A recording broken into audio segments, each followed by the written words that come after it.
You said AI offers perhaps even more potential for the good of humanity than any invention that has preceded it. I mean, that's an incredible statement. It's fundamentally an invention that can help us all do research, learn more, communicate more, sift through data better, and its uses are almost ubiquitous in medicine, in drug discovery, in diagnosing diseases, in scrambling the resources of, say, the Red Cross or others in a disaster to find those who are most vulnerable, where buildings have collapsed. Like data crunching, essentially. That's one part of it. It identifies patterns in data that may be difficult for humans to access, but in a sense, it's going to impact all of our lives in a multiple of different ways. So think about it as the next step in our ability to learn, communicate, express ourselves.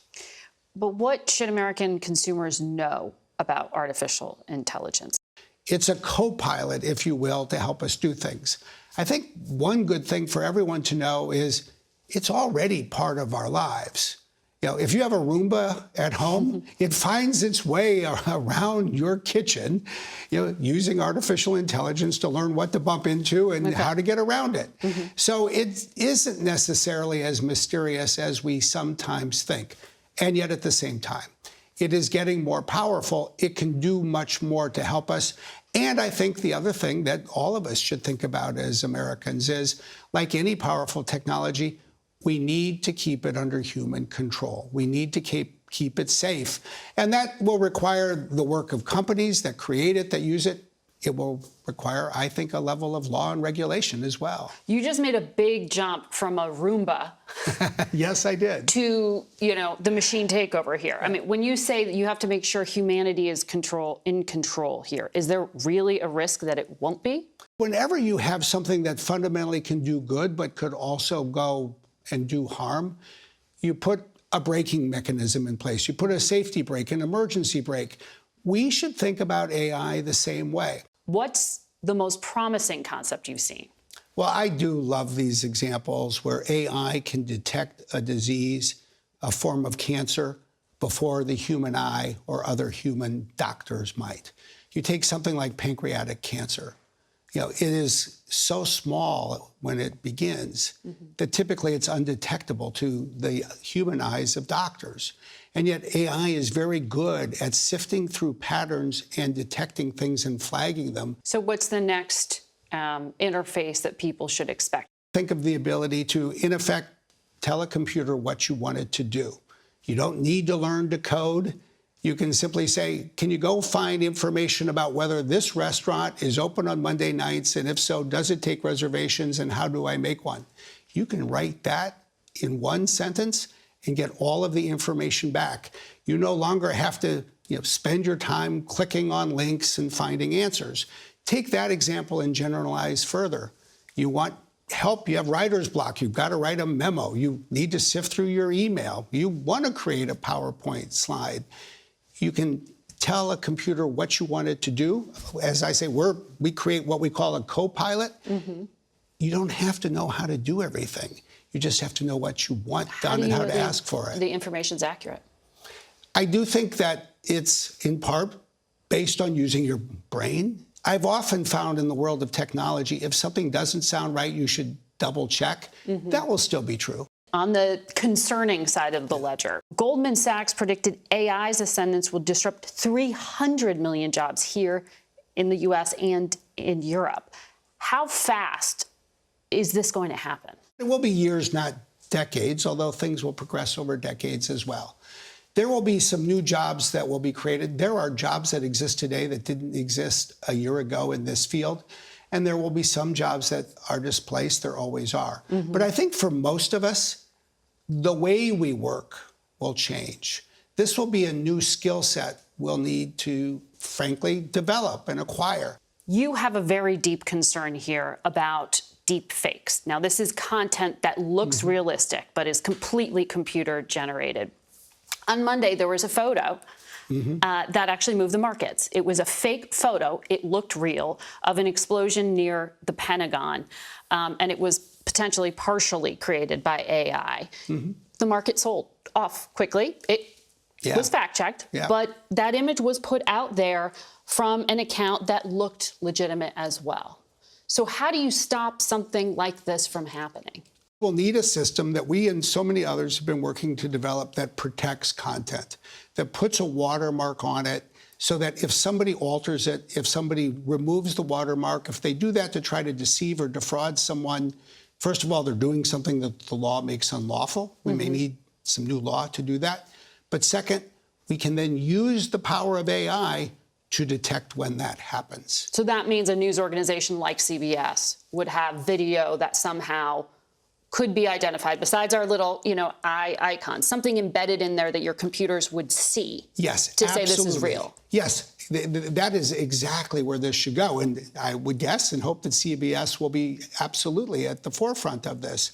You embed what we call metadata. It's part of the file. If it's removed, we're able to detect it. If there's an altered version, we in effect create a hash. Think of it like the fingerprint of something. And then we can look for that fingerprint across the internet. I want to ask you about another topic here that's related, the RNC.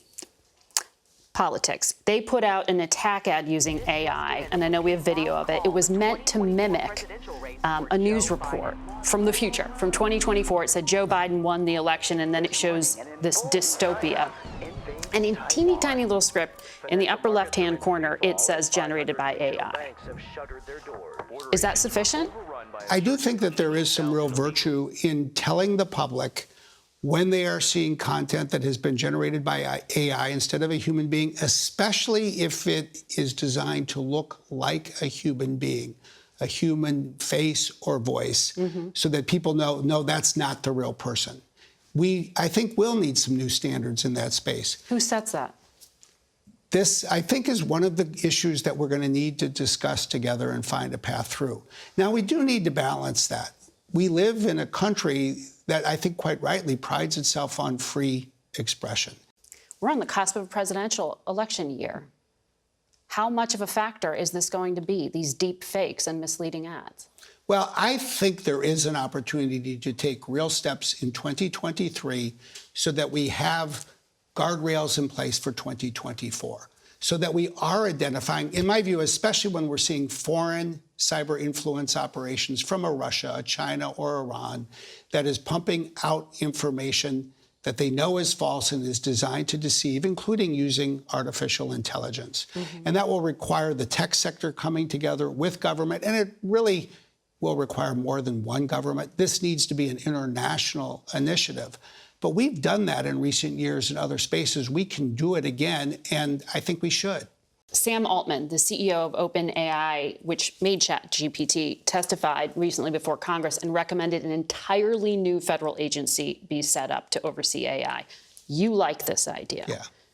But it's also implying that the federal government is not currently up to the task. We do need more than we have.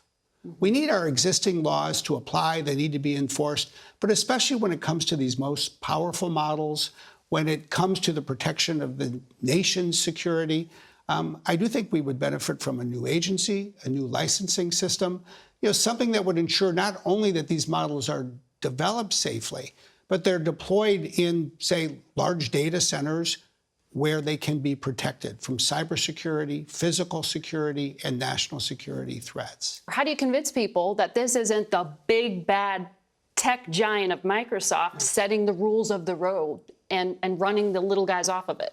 We're not suggesting that any single company or the entire industry together should be the one to set the rules. We should have the United States government elected by the American people setting the rules of the road. And we should all be obliged to follow them. Look, we need rules, we need laws, we need responsibility, and we need it quickly. There were a number of tech leaders, including Elon Musk and one of the co-founders of Apple, Steve Wozniak, who called publicly for a 6-month pause in AI systems that are more powerful than GPT-4, or have governments institute a kind of moratorium until there are safety protocols in place. Is there something to that? Do we need to tap the brakes a bit here? I'm not inclined to think that that's the answer. First of all, it'll take 12 months to get the government to debate whether to decide whether to have a pause that will last for 6 months. But I think the more important question is, look, what's going to happen in 6 months that's different from today? How would we use the 6 months to put in place the guardrails that would protect safety and the like? Well, let's go do that. Rather than slow down the pace of technology, which I think is extraordinarily difficult, I don't think China is going to jump on that bandwagon. Let's use 6 months to go faster. Let's adopt an executive order here for the federal government, where the government itself says it's only going to buy AI services in certain categories, say, from companies that are implementing AI safety protocols and the like. Let's start to get some legislation moving. And you think this will happen, some regulation or some legislation in the year ahead? I do. The world is moving forward. Let's make sure that the United States at least keeps pace with the rest of the world.